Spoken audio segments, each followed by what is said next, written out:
Hey guys, welcome to my channel. So the first clip I'm going to play you is of Steve and Cora. So I'm not sure when she had them on because I always miss her lives. I'm not like, I can't catch TikTok in time for some reason. I don't know. I never have it pulled up when people are doing lives. But it's a clip of her and Steve is talking about how he visited Wade before his sentence. So the day before the sentencing day, which he got sentenced to death. And I guess Wade was just really mean to him. He just told him off and was just a big jerk. So remember, Steve is Wade's biological father. I did see Wade the night before his sentencing. I had reached out to the county jail, and they were, to be honest with you, the supervisors and stuff that I spoke to, they were very sympathetic. They understood where I was coming from. I said to them, listen, I don't know after tomorrow that I'll ever be given the chance to speak to him or see him. And looking back on that, probably wasn't the best time, but it is what it is. They allowed me to do a video visit with him, and just being 100% honest, he blessed me. When I tell you, told me to die slow, told me, you're not my dad, I don't give a fuck about you, you're a piece of shit, all that. And he did add, you were a state witness against me. You're a piece of shit for being a state witness. And I said, first of all, you were a state witness. I mean, you testified against the guy that wanted you to supposedly kill or unalive his child's mother, and you were a state witness. So what's your point? And, he didn't know what to say to that. All I said to him was, I said, I love you. I said, I will hear you out. I will listen to anything you have to say to me. But in return, I expect you to hear what I have to say to you. And he was mad. He was angry. He wasn't trying to talk. And I said, listen, if you don't want to talk, hang up, And he did. He hung up. So, I went into the sentencing the next day. I'm not going to lie. It hurt. It hurt my feelings 100%. I don't regret what I did 100%. I would do it again. But it still hurt my feelings, and that's okay. I'm a big kid. I'm a big guy. I can deal with that. But I'm thankful to the supervisors in the jail down there for at least giving me the opportunity to try. And I did try. And I don't think I will try again. That may change. Who knows? But maybe he'll reach out to you after all the kiosk people. When things die down, he's gonna go back to who he knows will always be there for him, at least to listen to him.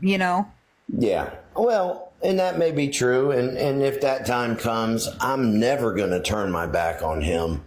As far as he's my son. I love him to death. I don't like him. I don't like who he's become. I don't like, my wife asked me last night after those calls and stuff, and she was like, how does that make you feel when you hear him, talk like that and say some of the shit he says? And I said to her, it breaks my heart. It makes me mad.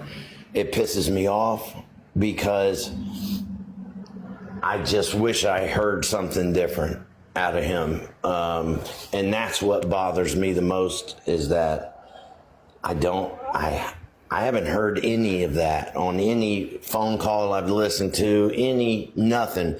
I just wish that I could hear, him say, I'm sorry, I fucked up. And my biggest goal for my son right now, I can't save his life. I didn't sentence him. I didn't decide his fate. I can't save his life, but a part of me feels like, as his dad, I want to try to save his soul. You know, I want to save him. Okay, so the next clip is going to be from the channel Benji AdSense. He interviewed Kelly, and I had actually played it on my last live, but I'm not going to play the whole thing. I just want to play the part where he talks about, or she talks about, Wade's STDs, because I've been getting messages about that, asking what's going on with that, which ones does he have, where did that come from? So, and then I'm going to play the part where she talks about the crowbar. Now, this story is a little bit different than what's on Jumpsuit Pablo's channel, so I'm going to play that clip too. Okay, so then with the Jumpsuit Pablo story, he is in direct contact with Kelly. He puts up her text messages, so I mean, he's got receipts. And so she tells him that the crowbar's bloody. She also talks to Strange Embers and I think confirms the story. So she says basically the crowbar's bloody. He came home with it and he made her throw it out in the woods or whatever. But then on the Benji one, she never mentions blood. She says she found it in the car and he threw it out in the woods. So I don't know. Let me know what you guys think. You'll be able to hear it. You'll hear the Benji one first, and then it'll go into the Strange Embers and Jumpsuit Pablo one, which both of them got the story from Kelly. She talked to both of them. So I'm not sure why the discrepancies. I mean, maybe she just misspoke, or maybe we're just missing something. I'm not sure. Let me know what you guys think. Here they are. In our last video, you mentioned STDs. And if you read the comments, which a lot of people were kind of like angry at me because I said, because of HIPAA laws, I don't want you to say this or that. And they were like, you don't have to abide by HIPAA laws. This is not work, and this is not this, and this is not that. And so there's like so many comments speculating on what STDs Wade has. Can you rule out HIV? Yes, it's not that. Okay. Okay. And this is can you rule out herpes? No, Can you rule out hepatitis? no, Okay. Can you rule out HPV? I don't know if he has that one. Okay. This is the question that I wanted to ask you the last time that I spoke with you. And I was so angry at myself for forgetting to ask you this question. Do you think that Wade, prior to the two women that he was convicted of killing? I do. One point in our relationship, I found men's clothing and a crowbar in the back of my car. And when I had asked him about it, he was like, "Oh, it's nothing. Don't worry about it." Which I thought was really weird. And the day that I tried to take him to rehab, when all that stuff happened, he threw the crowbar in the woods and was like, "I'm just going to get rid of this." And I told the police, because I was like, this is weird. This is suspicious. Like, I know where it is. I can show you or drop it on a map or whatever, but nothing ever came of it. But so the police have failed you all around. The police failed you when you were assaulted and beaten. And you are telling the police that you think that you can send them to a location where items that might have been used in a crime were, and they ignored you again. Yep. Do you still remember where these items were? Yeah, it's across the street from the rehab in Boynton Beach. Kelly Matthews is telling you that she thinks that Wade Wilson has killed before. And one night, Wade came home with some items that he hid in the woods, and she still remembers where those items are. What do you have to say about Wade telling Mila, "You knew I was a killer"? He probably did. I don't doubt it. I think he had a few moments where he probably blacked out and did something terrible and just went about his day. You were intimate with Wade, so when you're intimate with someone, you know them in a way that the rest of the world, obviously doesn't. Looking at his face when he was sentenced to death, what do you think Wade was thinking? I think he's scared. He swallowed a lot. He blinked a lot, which makes me think he was trying to hold back some tears. I think he was scared. I think he honestly thought that he might get life, and it didn't go that way. And I think that's scary for him. So first thing, let's jump into did have a text message interview conversation, whatever you want to call what we had with Kelly Matthews. I call it an interview.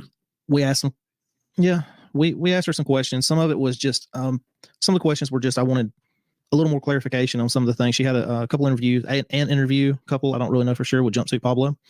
And I mean, he really did cover a bunch of the things that I wanted to know in his interview, but I wanted a little bit more detail also from the other things that he said. So it'll probably go back and forth a couple of times, but I am, first thing I want to do is I want to cut over to Jumpsuit Pablo, to his channel on YouTube, say it directly, let him directly say what it is, that things that were said. We'll cut back and forth and we'll go to some of the things I've said as well. First thing that we're going to get into is this part right here where he is speaking with, it wasn't a cellmate. He was the guy that was in the jail cell next to Wade. Two of these, pretty much the same two sources. The guy who was in the cell block with Wade Wilson, who got the tattoos with him, used to work out with him every day, and they used to talk about all this stuff. He claimed that Wade told him he used to be a hitman.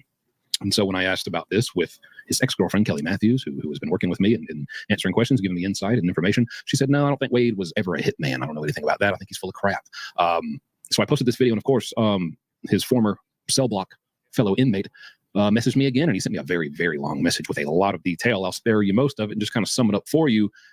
Basically, he's telling me some things that, it might sound kind of off the wall, but let me remind you, this guy and Wade Wilson's ex-girlfriend, Kelly Matthews, they don't know each other. They've never spoken. They don't know each other from a can of paint. They don't even know each other exists.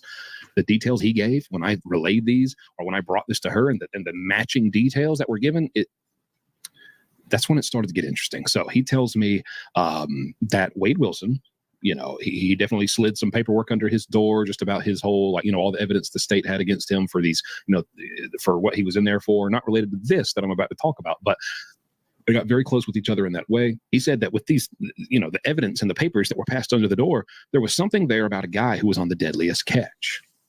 The TV show, if you're not familiar with it, this is what it looks like. It's The Deadliest Catch. And he said there's a guy on there with an anchor tattoo under his eye. And he says that Wade basically was paid by this guy $80,000, and he had that money because he was very well paid by appearing on this TV show from The Deadliest Catch. He paid Wade to murder somebody.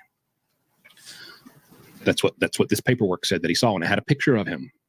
Okay. But he says that apparently they didn't have enough evidence, and Wade went on to kind of just beat these charges, or these charges got dropped, which is a very common thing. If they don't have enough evidence and you're not ready to just plead guilty, they can't trick you into really just like confessing and incriminating yourself. They'll, after a certain amount of time goes by, these charges may get dropped. And so he says that's pretty much what happened. They didn't have enough on Wade for whoever he allegedly killed, that he was paid to kill by this guy from The Deadliest Catch. And we've identified. All right. This part right here, he's talking about, this is Eric. Eric James Brown is his name. So he was a cast member of Deadliest Catch. So whenever I was actually speaking with Kelly, I asked her more about this situation as well. And apparently Wade, in this paperwork, it says that Wade was told people he was paid $80,000 to go kill somebody. Well, when I was talking with Kelly, apparently Wade was telling people at one point in time that he killed Eric. Eric is not, and Jumpsuit Pablo says also he tried to contact Eric, and Eric didn't respond to him as of that point in time. But I've looked Eric up, and Eric is, from what I can tell, Eric seems to be pretty much still alive, because he's been active since Wade's been in jail on social media. Kelly also told me that Eric is still with Sarah. So we'll get into Sarah just a little bit later, but we spoke about her last time. That's who he went to Texas with after him and Kelly broke up. He started seeing Sarah. They went to Texas. Sarah and Wade broke up. Sarah left Wade in Texas and started dating Eric. Her and Eric are still together. So that's where we're at this point in time. We're going to cut back over to Pablo. We're going to let him speak some more. With her, and I talked to her today, and she says, when I brought this information to her, she says, actually, it's funny you say that, because she said Wade left her, Kelly, for a girl named Sarah. Sarah then at one point left Wade, probably after Wade got locked up, for a man who is a cast member of the TV show Deadliest Catch. And she sent me a photo of him, and here he is. Do you notice anything? Maybe a tattoo right under that eye? What is that? Let's zoom in. That's an anchor. And mind you, these two people who are giving me this separate information don't know each other. She says, but he's, when we looked into him, and when I say we, I mean me and JD DeLay. JD DeLay actually looked him up and found out this guy has a pretty colorful criminal history. This guy, Eric, from the Deadliest Catch TV show, he even has it in his bio. He's very proud of it. That's his claim to fame. He's been arrested time and time again for what? Charges related to physical abuse against women that he is dating. And I know this may be a stretch and a reach, but I mean, I'm starting to see how him and Wade probably are in the same kind of social circle. Seems like they both kind of like to do the same type of thing. And it's interesting because his ex-girlfriend goes on to say that, now that she thinks about it, Wade did come home one night with a man's change of clothes from another man, basically, and a bloody crowbar. She says she did ask him, like, what the heck is this? What's going on? And of course, he wouldn't tell her much of anything. All he said is, we need to get rid of this. Take care of it, and gave her the crowbar. And she says she threw the bloody crowbar into the woods. And as far as I know, the police don't know about this, and this never came out. And all I can't help but think, if the police found that and tested it, the blood on it, we might have a whole new murder here. And I understand, again, this is speculation, hearsay, and reach, but I mean, this is how it starts. This is how these conversations get opened and brought to the light. And so that's what I'm bringing to you people. All right. So now to speak on that, this bloody crowbar is one thing. So while speaking with Kelly, I asked her, could she speak more about this bloody crowbar that he came to her with? He wanted her to get rid of the clothes and the crowbar, and she said she threw the crowbar out. I did ask her about that. If she said she does not know what happened to the clothes, she has no idea about it. She threw the crowbar out. And to that, I did ask her, did you take that information to the police, or has the police questioned you about that? Kelly's response was yes. I told them about it and where it was, and they never looked into it. What are the police doing with this? If this is Wade saying he's a hitman and he's killed somebody and there is a bloody crowbar, then why have the police not? They have a woman that has came to them and said there is this said weapon in the woods. Why have they done nothing with it at all? Okay, so I just wanted to look up Eric Brown, see what kind of record he has, and oh my lord, there's all kinds of them. Look, let's see here. So we start with his birthday's in October too.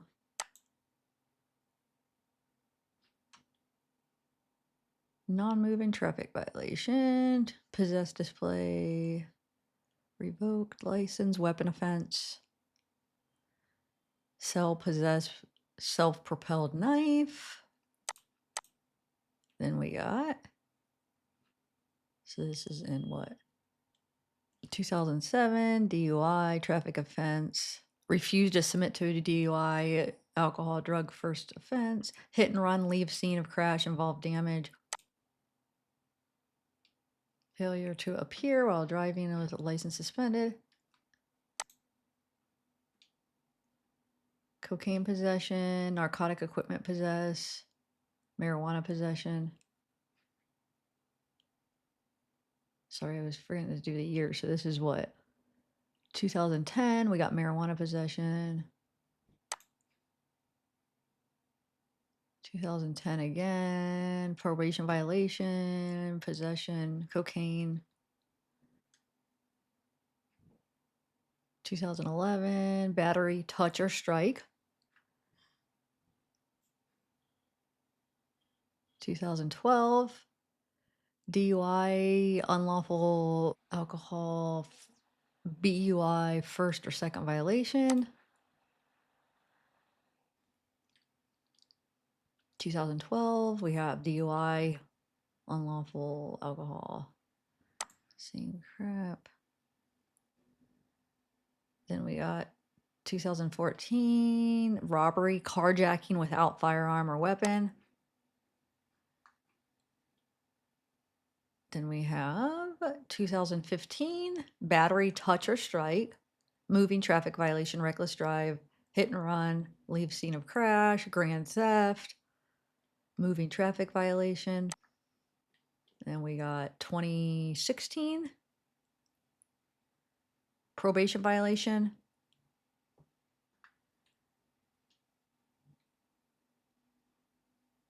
2017, a moving traffic violation. 2018, DUI. He's refusing to submit to a DUI test. DUI and damage property. 2018 again. DUI second, refusal to submit to testing, DUI damage person property, and second more, marijuana possession with intent to sell or manufacture or deliver, Schedule 2, drug possession, He must have had a bunch of different drugs without prescription. Dang it. Yeah, he must have had a bunch of them. There's a bunch of charges. 2020. Now he has. So he must have got that tattoo on his eye between 2020 and I don't think he had it on this one. No. So between 2018 and 2020, he got that tattoo. Anyway, so this is 2020. He got moving traffic violation, drug possession, drug equipment possession and or use.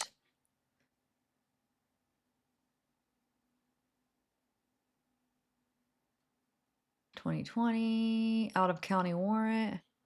Losing track of which one I'm on. Okay. 2020 out of county warrant. I might have just did that one. Hold on. 2022 out of county warrant. Out of county warrant. And then we have 2024 this year. He was just released March of this year. Failure to appear. Out of county warrant. Yep. Now that is just Lee County, right? Here's a different mugshot I found of him. Probation felony. Okay, so the next clip is of Mila. It's August 27th, so it's from the day of the sentence. So I guess they went out to lunch after the hearing or whatever. And I'm not sure if she's the one filming or whoever she's out to lunch with is filming her. I'm really not sure. Or she's doing a live there and it's just a clip from the live. But yeah, so it's from that day though, the sentence day after they are done with court or maybe, or in between. Because remember how there was in between, well, they had the Spencer hearing and the sentence, and then they took the break in between. They came in for the sentence, and then the judge had to decide, so they took a break in between that. I'm not even sure if they came back, maybe they just came for a part of it. But anyway, regardless, it's that day. They're at lunch. Here it is. That I get a lot of tell Mila, we hope she's okay. I go, Mila's fine. Yeah. Mila's strong. This group is strong. They think that because they're weaker, maybe that they're sensitive, that we're super sensitive. Well, I go through my things, you know. Yeah, of course, you're a woman, but I mean, as your husband will say, we don't stress about it. Mila lets men control her. You ask the men around me if I let them control me. No, she doesn't. You're gonna get a hater. So here's Wade and Chris. There's two new pictures that I haven't seen floating around too much, so I figured I'd share that with you. It was a guy he was dating in 2019. Was it right before? Wait. Was it before Kelly or after Kelly? No, it was right after Kelly, right?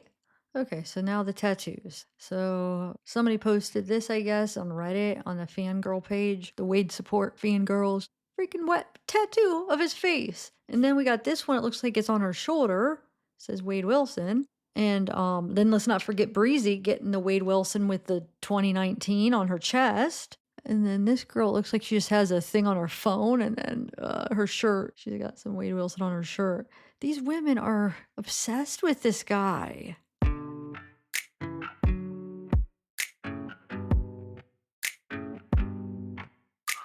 It's too late now to turn around and back again.